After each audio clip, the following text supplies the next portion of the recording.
Telephone ലൈനിൽ അനില എന്നൊരു nurse നമ്മോടൊപ്പം ചേരുന്നുണ്ട്. തൊട്ടടുത്ത ആശുപത്രിയിൽ ജോലി ചെയ്യുന്ന ആരോഗ്യ പ്രവർത്തകയാണ് അനില.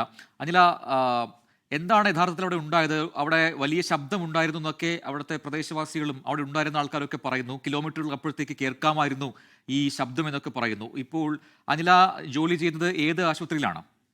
ഞാൻ കസ്തൂർബ ഹോസ്പിറ്റലിലാണ് ജോലി ചെയ്യുന്നത്. ഈ സംഭവം നടന്ന സ്ഥലത്ത് നിന്ന് എത്ര ദൂരമുണ്ട് അവിടത്തേക്ക്? അത് 1 കിലോമീറ്റർ, കുറച്ച് 1 കിലോമീറ്ററിനുള്ളിലാണ് ഇത് നടന്നത്. എന്താണ് നിങ്ങൾക്ക് അവിടെ ഫീൽ ചെയ്തത് ശരിക്കും?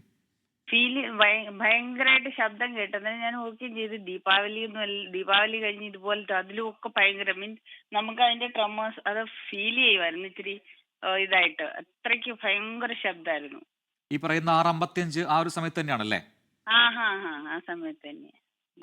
ആദ്യം കരുതിയത് ഈ പടക്കം പൊട്ടുന്നാണെന്നാണോ വിചാരിച്ചത്? പടക്കം പൊട്ടുന്ന, പക്ഷെ പടക്കം പൊട്ടുന്ന അത് കമ്പയർ ചെയ്യാൻ പറ്റില്ല. അതിനും ഒത്തിരി ഭയങ്കര ശബ്ദമായിരുന്നു, ഭയങ്കര ശബ്ദം. ഈ ബിൽഡിംഗ് ഒക്കെ നമുക്ക് പെട്ടെന്ന് ഫീൽ ചെയ്യുമല്ലോ. പടക്കാണെങ്കിൽ പടക്കത്തിന്റെ ഒക്കെ ആണെങ്കിൽ നമുക്കൊരു മനസ്സിലാവുമല്ലോ. അത് അത്രയല്ല, ഒത്തിരി അങ്ങ് ഫീൽ ചെയ്യുന്നൊരു ഓർക്കുകയും ചെയ്തു. പക്ഷെ എനിക്ക് ഒട്ടും തോന്നിയില്ല ഇങ്ങനെ ബോംബ് അല്ലെങ്കിൽ സംതിങ് ദാറ്റ് എക്സ്പ്ലോസീവ് ടൈപ്പിൽ അങ്ങനെയുള്ളതാണെന്ന് തോന്നിയില്ല. പക്ഷെ നമുക്ക് നോട്ടീസബിൾ, സ്പെഷ്യലി എന്തെങ്കിലും ഒരു ഡിഫറൻസ് ഉള്ളതുപോലെ തോന്നുമായിരുന്നു. പടക്കം അത്രയ്ക്കൊരു മനസ്സിലാവും, ഫീൽ ചെയ്യുന്ന ശബ്ദമായിരുന്നു. അത്രയും ഒരു ഉഗ്ര സ്ഫോടന ശബ്ദമായിരുന്നു കേട്ടതല്ലേ? ഒത്തിരി ഉഗ്ര ശബ്ദമായിരുന്നു അത്. അനില, ഇപ്പോൾ എത്ര നാളുകളായി ഇപ്പോൾ ഡൽഹിയിലുണ്ട്?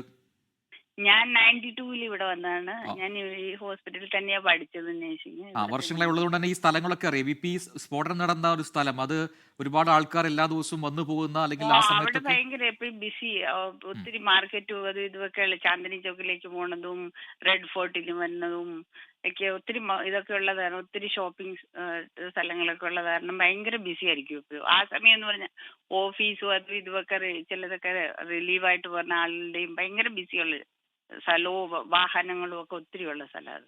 അതെ, അവിടെയാണ് ഈ സ്ഫോടനം ഉണ്ടായെന്നുള്ളതാണ് നമ്മളെ ആശങ്കപ്പെടുത്തുന്നത്. ഇപ്പോൾ ഈ ഇതുമായി ബന്ധപ്പെട്ട് LNJP ആശുപത്രിയിലാണ് കൂടുതൽ ആളുകളെയും എത്തിച്ചിട്ടുള്ളതാണ് മനസ്സിലാക്കാൻ കഴിയുന്നത്. അതുമായി ബന്ധപ്പെട്ട എന്തെങ്കിലും വിവരങ്ങളൊക്കെ ലഭിക്കുന്നുണ്ടോ? ഈ മലയാളികളെങ്കിലും ആരെങ്കിലും ഉൾപ്പെട്ട വിവരങ്ങളൊക്കെ ലഭിച്ചിട്ടുണ്ടോ? അല്ല, അങ്ങനെ സ്പെഷ്യലി നമുക്ക് അങ്ങനെ ഇതില്ല. ഞങ്ങളുടെ ഹോസ്പിറ്റലിലേക്ക് ഇത് മെറ്റേണിറ്റി ഹോസ്പിറ്റൽ ആയതുകൊണ്ട് ഇങ്ങോട്ട് ഈ ഇതിന്റെ ബേണിന്റെ അങ്ങനെയുള്ളതൊന്നും വരാറില്ല. പിന്നെ പക്ഷെ ഇത് ഹോസ്പിറ്റൽ LNJP ഇവിടുന്ന് അടുത്ത് തന്നെയാ. ദില്ലി ഗേറ്റ് വരെ പോയാൽ മതിയല്ലോ. മീൻസ് ഞങ്ങളുടെ ജമാ മസ്ജിദ് മെട്രോ സ്റ്റേഷനിലെ ഇതാണ് ഞങ്ങളുടെ ഹോസ്പിറ്റല്.